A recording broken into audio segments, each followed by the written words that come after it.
En Al Día Noticias estamos a esta hora en comunicación con Rodolfo Correa, nuevo presidente de ACOPI, uno de los gremios económicos más importantes del país, el más representativo de las pequeñas y medianas empresas. Presidente, ¿por qué ha dicho usted que con relación al escándalo de corrupción de la Unidad Nacional de Gestión del Riesgo y sobre presuntos dineros que llegaron a los presidentes de Cámara y Senado, deben suspenderse los debates de las reformas en el Congreso? Bienvenido. Muchas gracias. Mire, es que la situación es muy sencilla.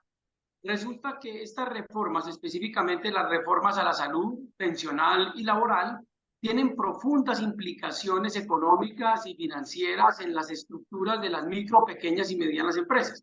Ahora, si estas reformas no se están aprobando o existe duda de que se estén aprobando en el marco de la licitud, de la transparencia y del correcto proceder, y que por el contrario, en vez de haber vinculado a las MIPYMES, micro, pequeñas y medianas empresas, a este proceso, no se nos ha escuchado y no se nos ha tenido en cuenta, entonces la invitación que le estamos haciendo al Congreso de la República y al Gobierno Nacional es: hagamos un alto en el camino, breve y eficiente, que nos permita evaluar la situación real y podamos determinar si los verdaderos intereses que movilizan estas reformas son el desarrollo social y económico del país, o si hay otros intereses, caso en el cual serían ilegítimos estos procederes y nos tocaría o volver a empezar o replantear el asunto. Y ACOPI, y usted como presidente, ya conoce los textos y lo que le está proponiendo el gobierno al Congreso y al país con esta reforma laboral y sobre todo la reforma pensional, que es la que más avanzada está. Las hemos estudiado juiciosamente, analíticamente, crítica y propositivamente, y por eso el llamado al Congreso y al gobierno es: diga, antes de legislar, escuchen los afectados para que puedan entenderse bien las posiciones y podamos construir entre todos el país que necesitamos. Y por lo que usted conoce, ¿estas reformas le convienen o no le convienen a los ciudadanos? Yo creo que esa es la discusión que tenemos que dar todos los gremios y todos los sectores. Y no creo yo que sea, digamos, el escenario por fuera de ese marco de diálogo para sentar nuestras posturas y no sentarnos con los órganos y con los demás gremios, analizar conjuntamente la situación. Como todo, hay cosas buenas y hay cosas que deben ser mejoradas, pero el detalle sí me gustaría hacerlo de forma coordinada con los demás gremios y, por supuesto, también coordinado con el Congreso y con el gobierno. Es que nosotros no somos un partido político y, por lo tanto, ni hacemos oposición ni hacemos gobierno. Nosotros hacemos progreso, nosotros hacemos empresa, nosotros creemos en el desarrollo, y para poder construir ese desarrollo nos tenemos que tener en cuenta todos. Sí, presidente, justamente sobre eso, cuando usted dice que no somos un partido político y está pidiendo que no se siga debatiendo las reformas, pues decían algunos congresistas como David Luna a los empresarios: oiga, intervengan en lo que está pasando en el país, pellizquesen, despiértesen, avíspesen, como dirían los paisas, porque es que tienen que estar hablando de lo que está pasando en el país. Pero al hacer este tipo de pronunciamientos no es hacer política, y además si uno tiene un punto presente, que usted viene a hacer una campaña a la alcaldía de Medellín.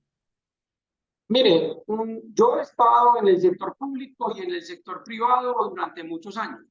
Mi deseo siempre ha sido servirle a la ciudadanía.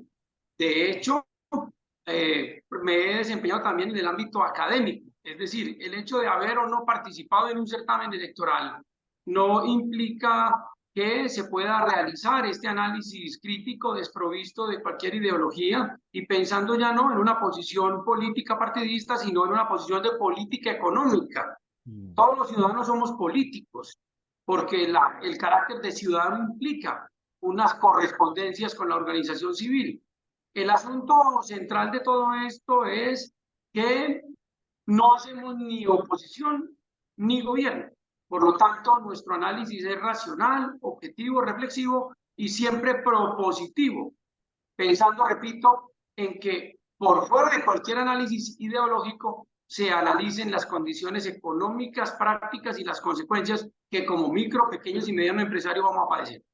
Claro, y yo le traslado esa inquietud porque no faltará cualquier ciudadano que diga que es que están haciéndole oposición, que no están dejando gobernar, que hacen parte de los partidos políticos tradicionales, cuando son ustedes quienes sufren en carne propia las decisiones que se tomen desde el alto gobierno porque, por ejemplo, la reforma laboral, que ya se han pronunciado algunos gremios económicos como la SAC, la Sociedad de Agricultores, Fediarroz, en el sentido de que lo que quieren proponer ahí en esa reforma laboral no se va a poder aplicar, no se va a poder hacer, porque entonces no se va a poder volver a contratar a nadie. En ese sentido, pues es muy válido estos pronunciamientos que usted empieza a hacer como nuevo presidente de ACOPI. La junta directiva, cuando usted asumió, ¿le encomendó algún papel en esta coyuntura?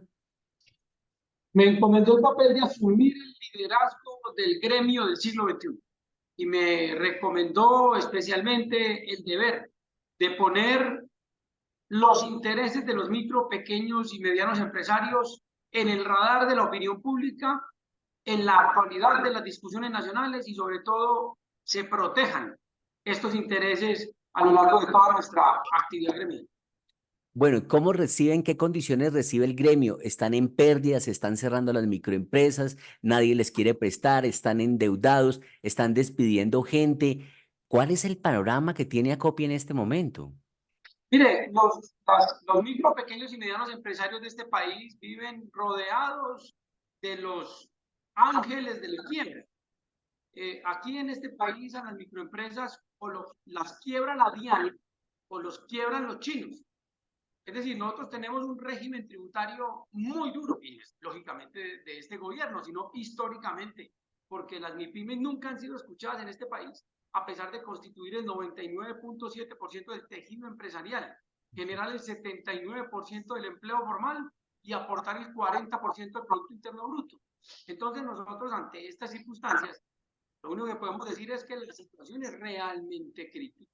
No hay condiciones en este país para hacer empresa y mucho menos cuando cerca del 65% de los ingresos brutos de las micro y pequeñas empresas se van dirigidos al pago de cargas estatales.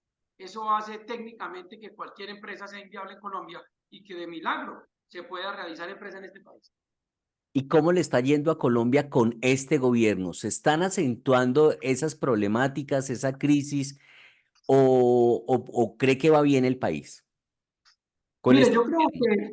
yo creo que el país tiene muchos aspectos por mejorar. Nosotros como gremio, repito, estamos en condición y de disposición de ayudar a este y a todos los gobiernos. Me refiero tanto al nacional como a los gobiernos territoriales. Nosotros queremos contribuir a la construcción de soluciones y no quedarnos solamente en el aspecto crítico o en el aspecto negativo. Yo creo que este país lo construimos entre todos y todos tenemos mucho que aportar para poder mejorar lo que históricamente ha estado tan difícil, que es el sector de las micro y pequeñas empresas. ¿Le va a hacer alguna solicitud usted como nuevo presidente de ACOPI al gobierno? ¿Hay algún documento que usted esté ya finiquitando para ser enviado y solicitarle al presidente o a algún ministro? Sí, necesitamos que el presidente de la República nos atienda, que se reúna con nosotros, que nos escuche, que estamos dispuestos a construir y a cooperar para que este país salga adelante. Bueno, mensaje final porque sabemos que tiene otros compromisos.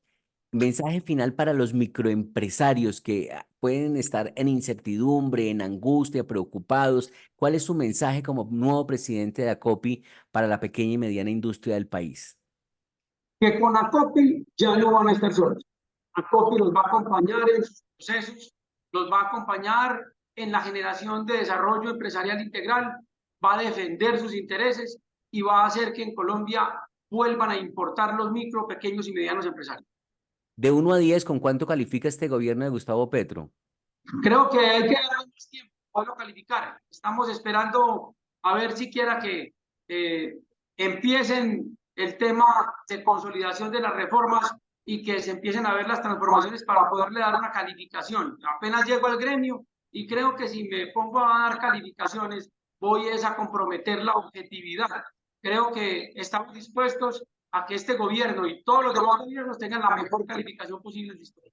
Pero usted siente que es un gobierno que no ha arrancado. Creo que es un gobierno que hay que ayudarle mucho desde todos los sectores porque si al gobierno le va bien, a Colombia le va bien. Presidente, muy amable, gracias por estar en Al Día Noticias. Que pase muy buen día. A usted, señor, un gusto saludarlo y por supuesto un abrazo para todos los días. Es Rodolfo Correa, el nuevo presidente de Acopi. Él es oriundo de la ciudad de Medellín. Les cuento un poco sobre él. Para quienes llegan a nuestra audiencia, lo están viendo. Rodolfo Correa es el nuevo presidente ejecutivo nacional de Acopi. Fue candidato a la alcaldía de Medellín en la contienda cuyo ganador fue Federico Gutiérrez. Recordemos que la junta directiva de la Asociación Colombiana de las Micro, Pequeñas y Medianas Empresas Acopi lo eligió por unanimidad como su nuevo presidente ejecutivo nacional. Eso fue apenas esta semana. Correa, de profesión abogado, cuenta con un máster en Derechos Fundamentales de la Universidad Carlos III de Madrid, una maestría en Derecho Administrativo de la Universidad del Rosario y es especialista en literatura y poder. Recientemente, reiteramos, participó como candidato a la alcaldía de Medellín. Así que tiene un buen recorrido académico y tiene experiencia tanto en el sector público como privado. También se diplomó en arbitraje en la Cámara de Comercio de Bogotá, ha cursado estudios doctorales y cuenta con 6 libros publicados. Se ha desempeñado como presidente del Consejo Nacional de Secretarios de Agricultura y actualmente es vicepresidente de la Universidad Autónoma Latinoamericana. Así que él es el nuevo presidente de Acopi, a quien ha tenido unos minutos para Al Día Noticias aquí en emisora.5.